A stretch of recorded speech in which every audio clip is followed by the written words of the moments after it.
back to another Plasticon review. Today we're going to cover some Kreo. If you guys don't know what Kreo is Hasbro's attempt to doing building blocks, and this happened during the 2010s, like late 2010s. They decided that they were going to tap into making kind of Lego brick versions of all the beloved Transformer and G.I. Joe characters. This happens to be Scorponok. And Scorponok's pretty cool. He's just like any kind of standard Lego man. He can stand on these little bricks just fine. And this literally is labeled Kreo, because I mean that's what they are. They're labeled Kreo.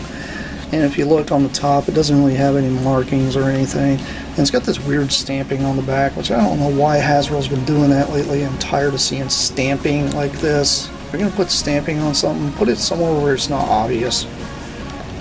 That's just my rant on that. But, you know, here's Scorponok, and he is pretty cool. I do like him a lot. He does happen to have these huge, like, claw hands, which are translucent plastic, by the way, which is cool. It's kind of interesting. It looks like his glowing energon.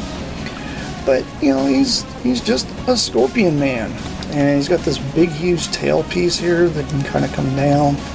And you can kind of put him in a scorpion mode. It's kind of weird, honestly. I myself don't really display him like this at all. But, I mean, you can put his little arms out like this. And then you lay him down like that. And this right here is supposed to be like the top of his head. This piece here, you can take this piece here off. But, I mean, it kind of doesn't really do anything anyway if you do that. It's really strange. I wasn't the biggest fan of these modes. I think these were kind of a fan mode type of thing. And then bend his legs down a little bit here. But to me, I thought the appeal was the fact that he's Lego size and he can kind of transform into whatever he wanted. Some of these Kreos you actually had to take bits and pieces apart. This is how I always do Scorponok, because, you know, it's just easier to do it that way. One thing I do have to say about Kreo, though, is the fact that these guys actually have ball jointed arms, so the arms have more range of movement than a standard Lego man. Same thing with the legs. The legs actually can splay out, which is pretty cool. Not to mention he has a bit of a waist joint. Now, I'm going to tell you I've had lots of different Lego men in my collecting time. And this guy kind of reminds me more of a Mega Bloks type of thing. Mega Bloks in the late 90s, early 2000s, did a very similar thing with the legs here. If you notice, the legs do happen to have holes in them. It's because these were all used for multiple different robots. Scorponok here is pretty cool. I think he pulls it off. He's really neat. I do like that the printed head piece here he has. And sometimes these just don't like to come off the right way. But I do want to show you the printing that's underneath, because he does happen to have printing under his chest piece here. If I can get this to slide off without disassembling the whole thing. Which is kind of hard to do, honestly. These haven't been took apart in some time, so... I mean, it's a Lego set. What do you expect? It's gonna... Not a Lego set, but just a building block set.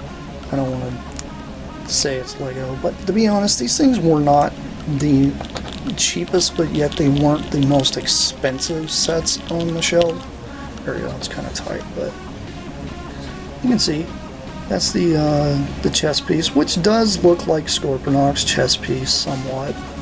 It's got the Decepticon emblem there in the middle. Really cool. It's kind of an oddity.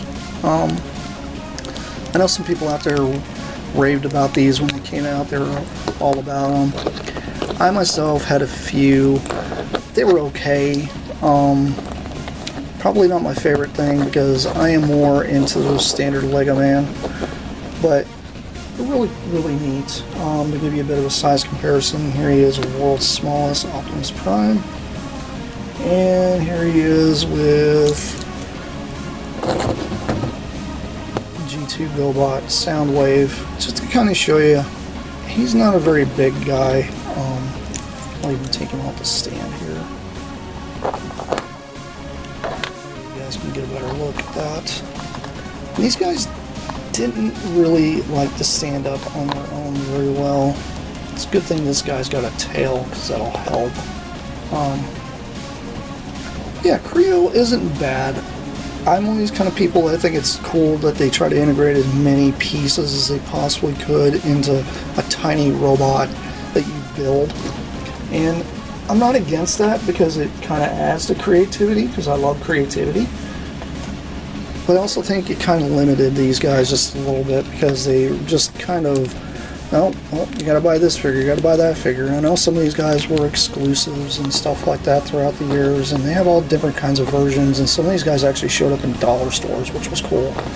I like it when things show up at dollar stores, because it shows that they're not just trying to go for that end collector vibe, because toys should be toys. They should be fun, they should be cool to play with. And honestly, there's a lot of things you can do with him. You can take all this stuff off of him. And I mean, as for the hands though, if you're going to do that for the hands, you're not going to have hands. Like, he doesn't actually have hands. Like, it's really hard for me to pull these off now, since these have been put together for so many years. I don't want to risk breaking anything there. But I don't know, the plastic quality isn't bad. I can tell you that right now. And I plan on doing like a tiny little build here soon of one of these guys I happen to have that I haven't built yet. But I just want to show you guys, Kreo's really cool. It's a lost thing throughout the years. There are many, many, many sets of these guys that came out, even with G.I. Joe. And honestly, if I were you, I'd honestly be more after the G.I. Joe ones than the Transformer ones. But if you're really into Transformers, I can understand getting these, because these guys make great little desk toys. There are combiners too, so you're not just stuck with just the individual little robots. They all do combine. I mean, they're Lego bricks, so you can kind of do whatever you want. But this has been Plasticon. This has been a quick little review of Kreo, and kind of a throwback of one of the ones that came out that I happen to still have. And I will see you around. Got plenty more coming your way. That's it for now. Bye.